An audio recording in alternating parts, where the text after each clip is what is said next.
too. Thanks for having me. You're welcome. So, friend, can you please let the audience know a little bit of your background, um, what you do, how you help people, and then we can go on. We'll just go with the flow on the conversation. Sure. So I'm Valerie, and I grew up in China for the first 18 years, and then I come to America for study. For 2022, I joined the cohort 7 of Conscious Parenting Coach program from Dr. Shifali and started myself healing. And the healing is pretty much complete on the inside for this year, and which I'm proud of. So the reason I think the way I grew up and how I break the pattern could help people is I can feel how this is a game changer for myself. So a little bit dive into of my personal journey. I grew up in a very highly traditional and highly rigid hierarchy family, Asian family in China, and my mom had a depression during when I was a teenager. So that really traumatized in me in a way that I wasn't aware of. Yeah. So, your trauma is what led you to the healing through Dr. Shivali. Yes, I think pain is the only authentic portal to true wisdom seeking. If you do not experience that pain. What does that mean? Break it down for people that are watching. Um, Pain is the only authentic portal Mm-hmm. to change. Yes. So, for example, sorry, I'm still coughing a little. For example, if you're changing, like for superficial reasons, like I want to look good today, and you change, it won't last. And especially for the change that's for us from within, that really take efforts. It's really to require a lot of efforts. Like you need to face yourself. You need to re rewatch, rewind, rewire what you had experienced before and how you were thinking before and what kind of person you are. And that requires a lot of bravery, and such amount of work will only be able to take place truly, and have that amount of commitment can only take place when you are really really experiencing pain. And for example, um I always wanted to be healthy, but I was never able to. And recently I started to really adapt this healthy habit into my life, and the reason for that is that I experienced kidney stone. It was really painful. Do you say kidney stones? Yes, it I was got really, it. yeah. So when it was that painful, you forget everything else. You're like, okay, I don't care if I can't eat delicious food anymore. I just want this pain to go away. Mm. It's that simple. So the pain has to be big enough to get your attention, has to incite some type of shift in your behavior. Uh, Exactly. okay. Okay. Are you going to say something? And I agree. I really like your topic of can you hear me? I think part of communication is like the pain. The body's communication to you is always get disconnected and overlooked. So their only way to communicate with you when you're having such disconnected connection is through pain. That There's makes that makes sense. It makes sense. Like if we fall down and it's like, oh, okay, and we scrape ourselves, there's an exterior like stimulus saying, hey, you fell, now you need to go get a band-aid or something to help aid you in the process of getting better. Not that we need to look outside, because our body is very intelligent in knowing how to heal itself, but it's also very intelligent in providing us with feedback on helping us to notice and become more aware on the changes that we need to make. So you said that your family, that you guys had, there was something that was caused in your family in order for you to, because in order for you to shift some change in your own life. Because today's topic, we're talking about generational pain and how to break it. Lego, what kind of things did you experience that set you to this space of, oh, okay, well, now this is something for me to really pay attention to? What were one or a couple of those things that came up for you to make that transition? Um, I've always been seeking when I didn't have the right Oh, port. sorry. And sure, I forgot to ask you about Dr. Shivali because some people may not know about Dr. Shivali. Can you share a little about Dr. Shivali and then go into your story? sure, they're all actually linked together. Oh, So okay. All right, cool.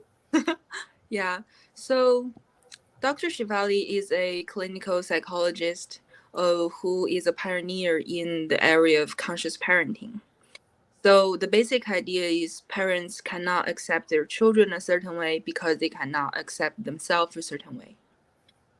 I was attracted to her because of a video in YouTube of her doing this short interview for the 2 minutes guideline, and the title is "Parents cannot accept their children a certain way because they cannot accept themselves a certain way." So everything clicked to me, You said and parents cannot accept their children in a certain way because they can't accept themselves. yes, Wow. yeah, it is very powerful. So, for example, if a child sleep in during a school day, about to be late, and for parents, they might flip out. They're like, "How could I have such a lazy child every day, every day? No self discipline at all. Who did that this child came from with? Like everything, the world is flipped and then collapsed, and then you just start to yell at your child. Is like every day, how could you be such a blah blah? Can't you see you're getting on my nerve? Blah blah blah, everything." So basically, for example, in this case, children are just being children. They just want to sleep in. Nothing wrong with that. Right. They didn't think about anything else. But for parents, they already projected their children to be homeless. Mm. They're telling themselves a story of something that hasn't occurred. Exactly, especially in Asian parents. It's very common. It's like if you're not a lawyer, you're homeless. That comes a lot from like comedian stories. Yeah. It is true though. If you're not a lawyer, you're homeless. You want to be actor, you're homeless. That's a very high standards there. Yeah. So that is Dr. Shifali's main idea on like parents cannot accept their children a certain way because they cannot accept themselves a certain way for Mhm. that lack that they existed, and for that conditioned belief they have in their mind about a certain way will certainly leave a certain way and there is no other way. So, was there something that they said to you? Because you said that the workshop that Dr. Zavali gave was parents that can't accept their children because they can't accept themselves. The things that you mentioned was that, like, okay, the kid's lazy. Where the heck did you get this behavior from? Was there something that like that your parents may have said to you that triggered that you needed to identify that, oh, okay, well, that's something that happened to me and I want Sure. to. Of course, that's a very good question. So to uncover my self struggle, I think people need to understand where I came from, like very low start point. So when I was little, before my mom's depression, I was I had to be a good girl because my mom had this temper. So I remember my self-worth was low enough that when I go to public restroom, as long as someone else is waiting, I feel like I have to step out Mm. so that the other people, they can prioritize themselves and my needs don't matter. It's like I Wow. stand out. Yeah. Wow. I don't think people really um maybe some people that are watching this may can identify with that. Like you going to the bathroom, allowing the other person to go first, even though you really need to use it, you're putting yourself on the back burner and allowing other people to have that priority over you. Yeah, and I wasn't aware of what I was going through until later when I learned, like from an outside perspective. But Mhm.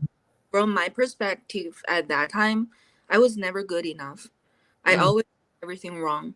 Even if I have a good grades and good girl, and there is always something wrong with me. mm, And especially during my mom's depression, she really had emotionally collapsed. She was literally, she blamed everything on me for half a year. She said, "Do you not aware like what is happening around the family, and you're the reason?"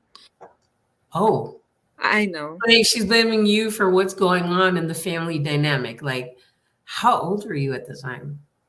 I think around 12. So she's blaming a 12-year-old for an adult issue. That's very interesting. Yeah, I so back at that time, what I was trying to achieve is just to have my mom back and make my mom happy. And Mm, that is why I was a huge people pleaser, but I wasn't aware of this word or that education or knowledge to save myself. So I just tried years and years to please my mom. mm, And it was like hitting a wall. Yeah, it she, especially from a psychiatric patient, it's just not possible. So I had my years of desperation. And then finally one day I was like, maybe it's not me. mm. Yeah, that was What did that look like? What did that look? I mean, I'm just thinking, like, dang, I, you said that like self-esteem was something that was affected, your self-worth. yeah. Like, did that trickle over into the conversations that you had, like at school with your friendships and things like that? So I was never aware of the boundaries. Mm, So when other people step onto my boundaries, I was not aware. mm. You didn't, okay. Yeah, and I was trauma bonding with friends who will tell me where I was wrong. I feel I had the belief that control and pointing out your fault is love.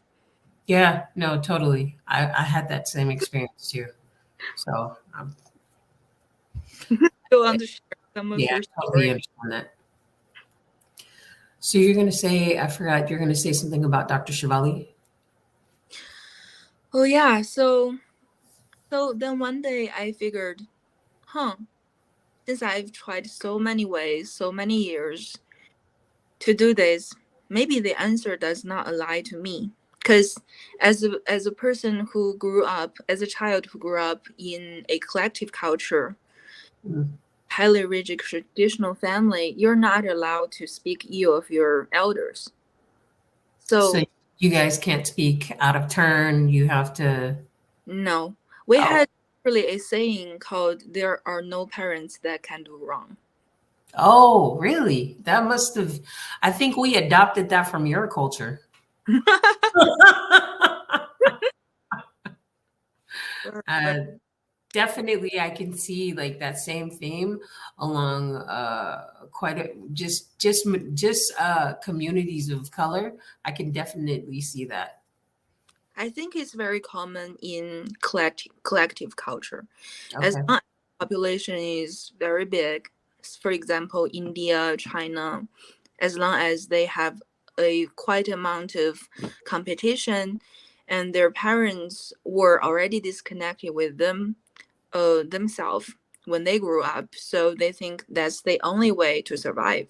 That's why they're like prioritize everything else other than connecting to yourself. Mm. Oh, girl, say that again.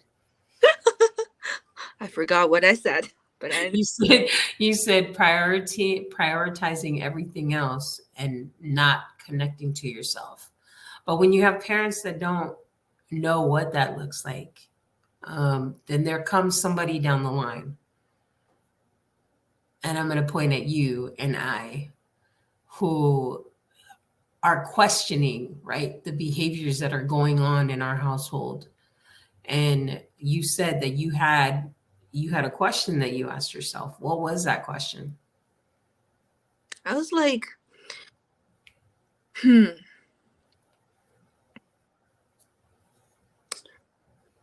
I was constantly living in that pain and uneasiness at that time. For example, although I was already in America by myself Mhm. learning, and my mind still lives in the past, it was very hard.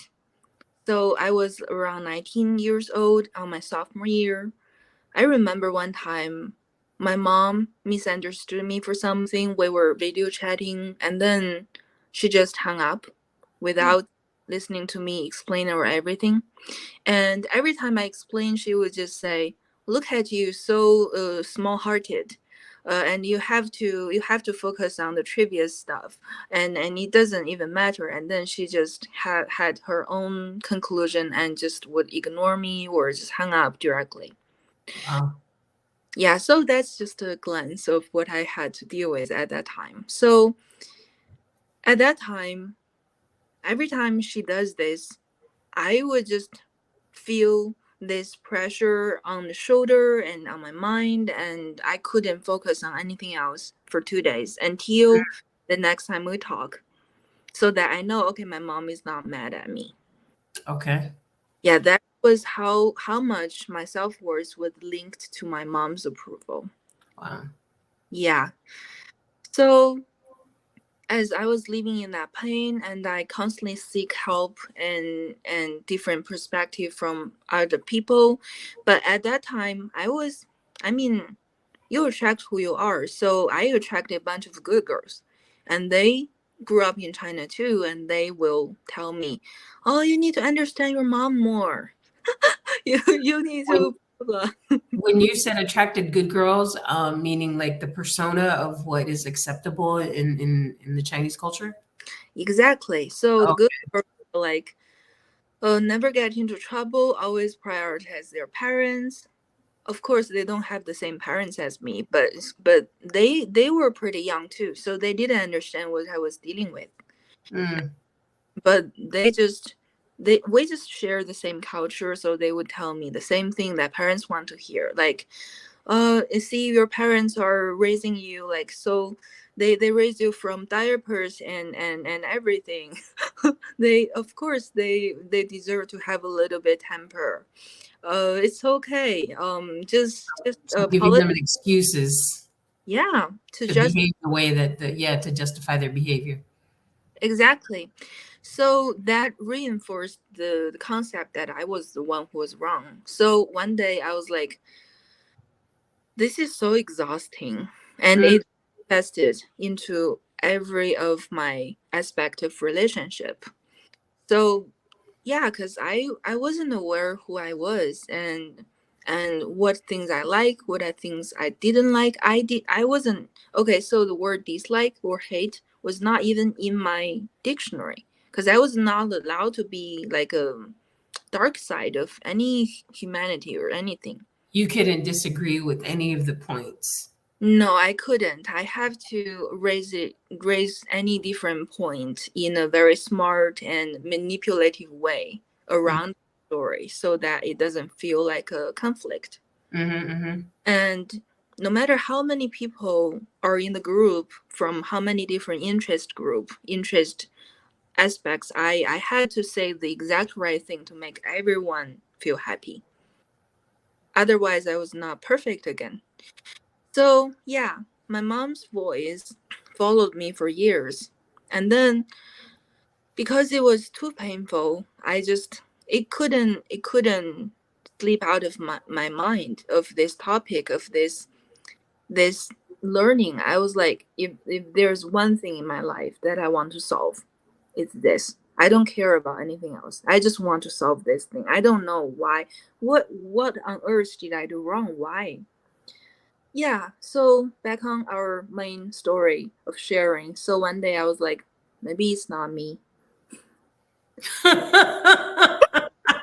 Because I really tried everything on my side and it doesn't work. So maybe it's not me. Like, can you compare like those moments to when do you remember how you responded when you didn't know what boundaries were and to what it is now and what that looked like? And I know you'll get into it, but just thinking of that, it's like, what a difference. I Sure, of course. So,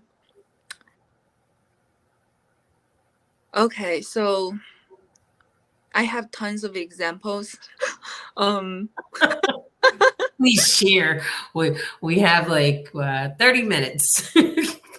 so do you want to hear like a dynamic between me and my mom, or do you want to hear the dynamic, like how it reflected back on my relationship with other people? I want to hear the dynamic between your mom because I think a lot of people will connect with that with the parent and child relationship, and then they'll see how it plays out like in their own lives. Yeah, that makes sense. So, as I already mentioned, that when my mom hung up on me, when my mom placed a negative comment on me before, I would apologize, apologize, thinking that I did something wrong, terribly, depend on my mom's mood at that time. Mm, I would keep apologizing, keep explaining myself until I feel my mom somewhat forgive me. mm, So if that forgiveness is not answered or reached, I would torture myself for days, like wow. within my mind. It's like, oh, maybe I should have done this. Maybe if I do it that way, things would turn out better. Yeah, everything. The emotional manipulation is real. It was really, really real, and yeah, really, really. And now, um, I went through years of this transformation. So in between, I started to learn about. So I have to mention this um cohort experience that I learned from Dr. Shifali, and there was a role play that I volunteered to be there. Oh, oh, let's do it. No, not that one. So Okay, okay. not that, maybe next. And Okay. Dr. Shifali used me as a template to do this role play and train us how to do therapy sessions. So after hearing me laying out what I went through and what my struggles were, at that time I already learned my pattern, but I was not aware of how to break it. I listed out my pattern as I don't know how to set my boundary. Mm, I constantly feel I cannot let people like be content of them of what I do, and I constantly struggle with letting people down and stuff like that. okay. So I was aware of my pattern in that way, but I haven't flipped the story yet until Dr. Shifali told me. She's like, so all your life, you're the one who is doing wrong, and your mom is the one who is right. Mm, So I invite you to flip your story. Let's flip the story for little Valerie. Let's wow. see, you are the one. Let's imagine if you are the one who didn't do anything wrong, and your mom is the one who need help.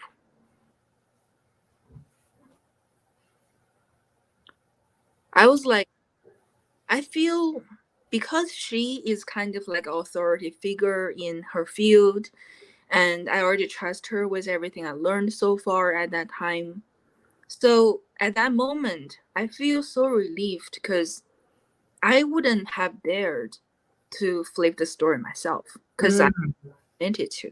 mm. How did you feel when she asked you that question? Like at that particular moment, like what was going through your head? What was going through your mind? What were the emotions that came up for Oh, you? it was 2 years ago. So at that moment, to be honest, what I was seeking is just someone to tell me there's nothing wrong with you. Mm, But the way she flipped it, really, like, it changed everything. mm, So I didn't even dare to think from that flip side to put a bad, like, label on someone else. I wasn't allowed to do that for to anyone, not let alone my mom. How yeah. could I just say my mom was not doing a good job? My mom was not a good mom. So at that moment, I was shocked, and because it was really new information to me, it's like you were walking under the dark all the time, and suddenly the sky, the sky you thought was the whole world, got broke down a little bit, simmer of light, and then you were like, huh. You're like, I'm not the problem. Oh, this I is was the like, thing. yeah, and yeah, that was a pivotal moment for me. So after that session, here is something she told me that is very powerful. She told me at the end of the session, she told me, the fact is, you raised yourself up. You didn't have a mom. Mm. She She said raised you you. raised yourself up. Yeah, she raised you biologically. She gave birth to you. She take care of you Yeah. physically, but emotionally, you never had a mom. Um, You raised yourself up. The reason that she said this to me in face in such a sharp way was because she wanted to do me a favor and cut the cord. And mm, for me to realize, okay, so yeah, she said, so there's nothing for you to save for her. She said I had to cut the cord at this moment for you to realize you have separate journeys. And mm. right now, we focus on little Valerie. We save Valerie. And maybe your mom will change one day. Maybe. But it's not our responsibility. That concept of little Valerie, like I never heard about this inner child thing. And for me, that really like shifted my thinking on, whoa, there's a little part of me, like this little kid that didn't grow up emotionally that is still affected, which I used to see come out quite often until I started to address like the different things like you said you were addressing with your mom, such as boundaries, um, really identifying who's actually playing the role of you know the role of the violator or the role of somebody that is that isn't in a healthy mindset. So, like for yourself, how did that idea of like an inner child feel for you? What did that look like? So, speaking of inner child, this will be related to ways to heal. Hmm. This is a technique that I use and also for my clients to to visualize your inner child when you're ready. Mm, And because for everyone have our own triggers.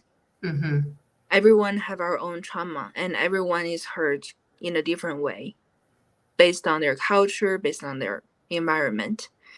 And every child has been doing bad business, trading all the goodness and innocence and authenticity to your parents based mm, on your parents' conditioned beliefs based on their.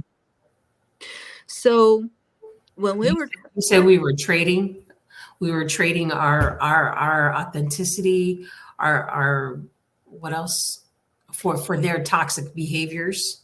if your parents are toxic, of course. Mhm. Okay. So yeah, for example, I believe most children to their parents are unconditional love. Mm. But parents, on the other hand, think that they gave up so much for their children, but their love for their children actually are projected and conditioned in a lot of ways. Mm. Say that again. Say that again. Shoot. But you were saying, I'm sorry. So the thing our brain works based on my own experience is that when we were children, when we were not fully developed in the independent thinking, and the whole environment will trick you to think a certain way, Mm. and then you're not able to break free because both because you don't have the knowledge and also you don't have the environment to do so because you depend your parents for surviving thing, you use for survival. So at that moment when we were yelled at something that we didn't do, or when we feel bad for some things that at that moment we feel that we were right, it's hard to stand up for yourself or have your own voice because Right. that doesn't count in the adult world. They if you have a voice at that moment, they will further label you as a. Oh, disruptive kid or some BS like that. Exactly, maybe some parents will use their social group and to humiliate you. Yeah, like peer pressure, like peer humiliation and from the adults. Yeah, exactly. So at that moment, ourself, in order to survive, developed this surviving persona, which will Mhm. be called as ego. So our ego was trying to protect ourselves. So we pretend to fit into the parents' mind and to a way that they can accept. If they can accept you argue, you argue. If they can accept you to be obedient, you'll be obedient. That's the Mhm. only way we can survive under that parents at that time. So by letting the ego to speak, some people develop the ego to please other people, to trade for peace and less conflict. Some people develop ego to fight and maybe like revenge on other people. Different Mm. people have different ego, but no matter what ego you developed at that moment, the inner child was hurt and hidden to avoid to be further hurt.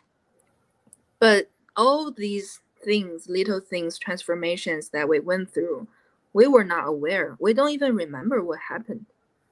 You said that the ego was created so that it can protect us Yes, from being hurt. yes, And that comes out in ways like the examples that you were mentioning earlier. We behave in ways that are acceptable to our parents, like as a good child, yeah, or according to whatever the culture is. But yes, then that is not really authentically us. And no, in a way, that is also taking away our freedom of expression, our freedom, our boundaries. yes, Gotcha. yeah. Especially, to mention again, I really like your topic of can you hear me? But the thing is, before we ask that question, can you hear me? We need to ask, can we hear ourselves? Wow. Can we?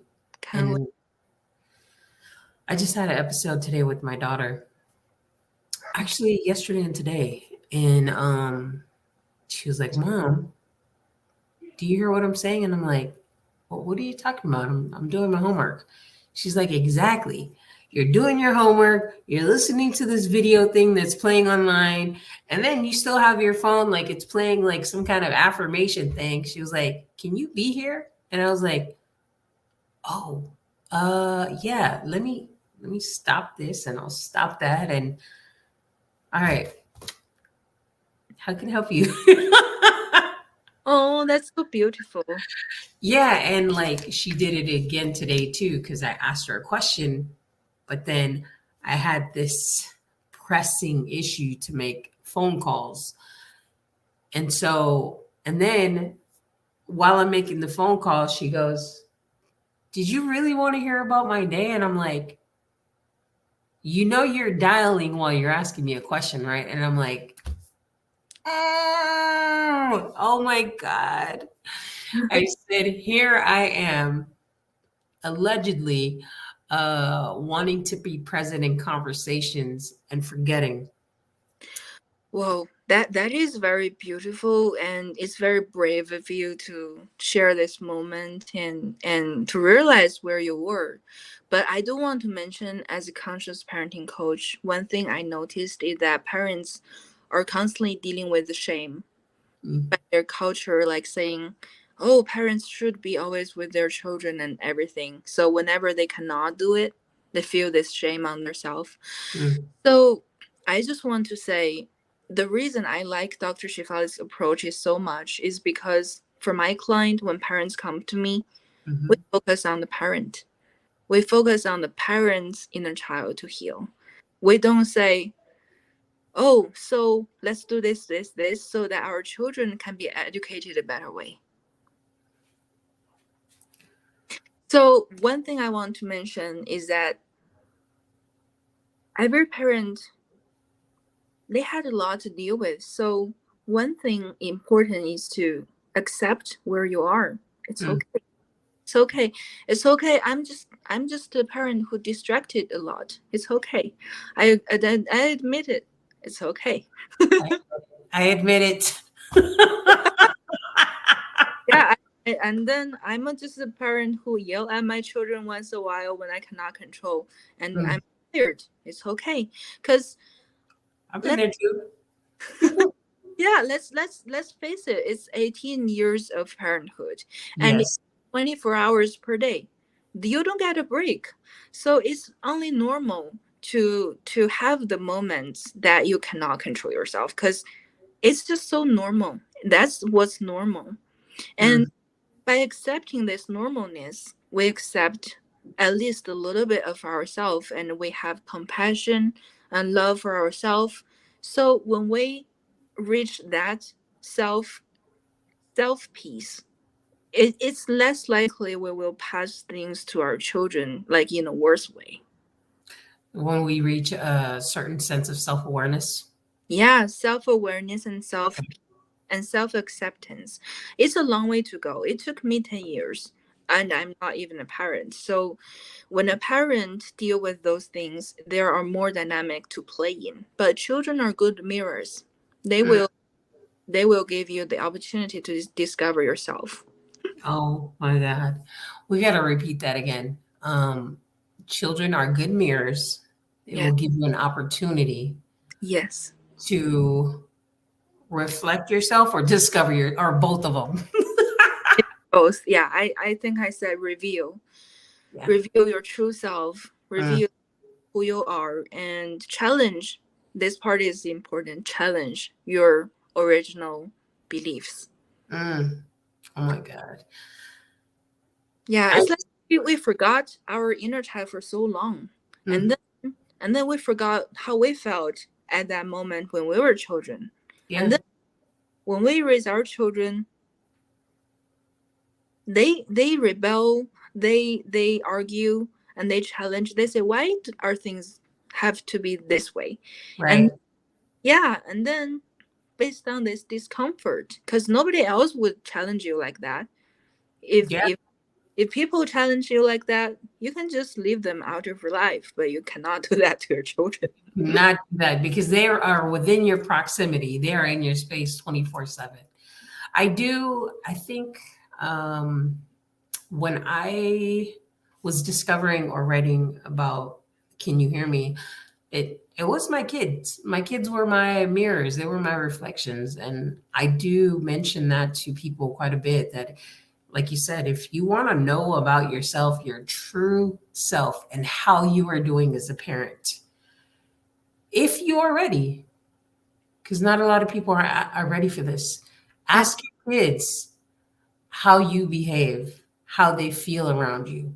And if they're hesitating, that's a clear indication that you may have some issues that you want to address. And it's like not really to address with the child at that time, right? Mhm. But to address at another time because the parent's the one that asked the question. The Yeah. kid is just saying what you What? probably already know. One thing, yeah. So I personally, based on my coaching style, I don't encourage parents to ask their children. I feel That makes sense because they're not a safe space because they're not a safe space to begin with. yeah, exactly. Yeah. So what I encourage parents to do is just to take a breath and look at within and what's going on for you at that moment when you want to do a certain thing. Take a breath and think about what this means to you at this moment. And also, I encourage parents to tell their children, I'm not perfect. Mm. I'm the first time being a parent too. So we co-learn together. So whatever I say, not everything is right. So And you're encouraging the parent to be vulnerable, like to let them know where they are in the journey of self-discovery with the be, child.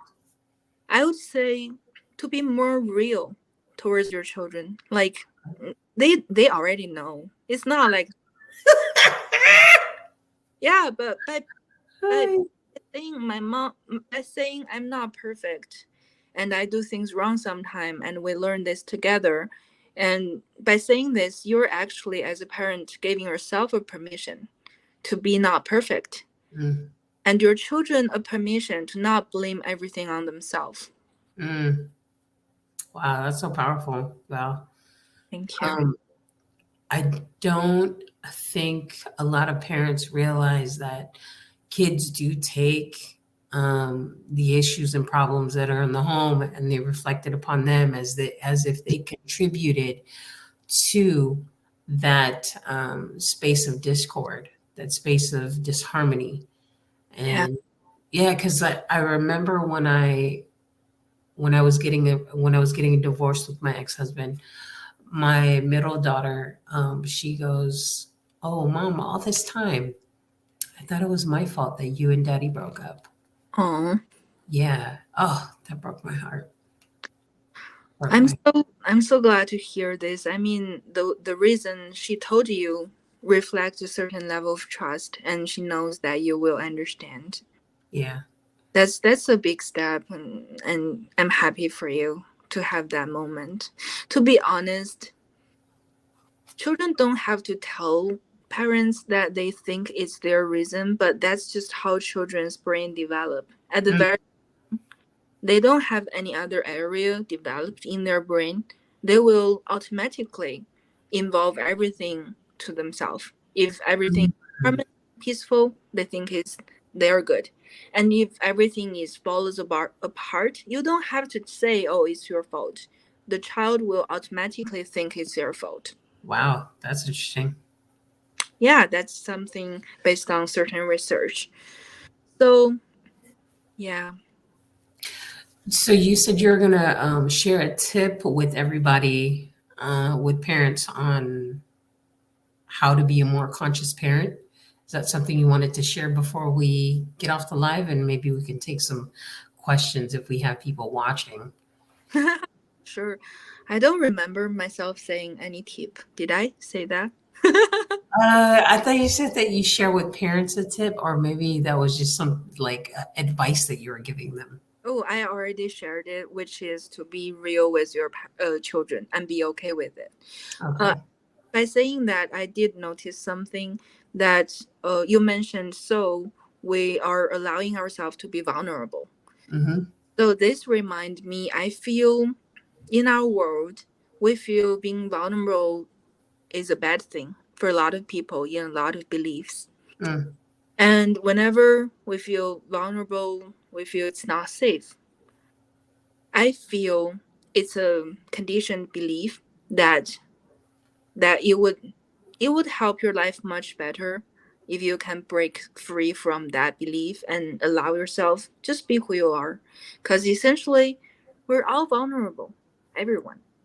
Yeah, I think the association of shame, when you open yourself up to saying that you effed up or saying, admitting whatever it is, especially when it comes to our children, it's like, oh, do I now take away the power, or like the position that my kids are looking at me as? And so that's not the case. I think I mentioned in my book that I thought that's what I was giving away. Like when I was arguing with my 14-year-old, I don't know how she was 14 or 16, but I thought that if I relinquished to what she wanted to do by um, when we had our discussions where I was trying to learn how to communicate, I had to be okay with not continuing the conversation. Mm, That's an agreement that we made. That's how I had to learn how to listen. And so when she said a certain word, like, I'm not ready, I wanted to continue the conversation. But in order for me to create that safe space, I had to stop. And I couldn't go on until she was ready to do that. So, like, I thought giving in to her, to me, that was giving in. To me, that mm, was relinquishing power. true. That provided, that to me, I was like letting my culture down. I was letting my beliefs down. I was letting everybody down. That's what I thought, but it wasn't. Oh. It wasn't. I, in order for me to, in order for me to look shameful at the sake of looking shameful or the idea of looking shameful, Hmm. I gained a relationship with my daughter, a healed or healing relationship with her. She was now able to communicate with me and she allowed me into her space where she felt safe enough to share things that she hadn't shared before. That is so powerful. Wow. Yeah, we all think power is the way for a better child or whatever we had believed in. Yeah. Yeah, and that is actually leading us to a different place. All right, what I'm going to do is I am going to see if we have any questions here on Instagram land or wherever this land is at, social media land. Give me just a second though. Okay, let me see. I don't see anybody on the YouTube channel. Let me see Facebook. I know we had questions on. I know we had questions on Facebook the last time. So let me check my Facebook channel. Sure. Nope, I don't see anybody. But it says that we have one viewer. Right? Oh, we got two now. But I was gonna ask, and that second viewer is probably me.